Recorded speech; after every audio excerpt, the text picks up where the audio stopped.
খাতার সাথে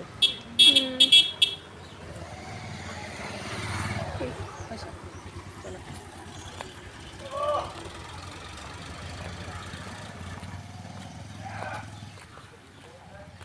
প্রত্যেক জায়গায় মাছ, এগুলো খালে বিলে জায়গায় সবখানে মাছ। দেখো মাছ এই তিন জায়গার মধ্যে কেমন ফল বসে।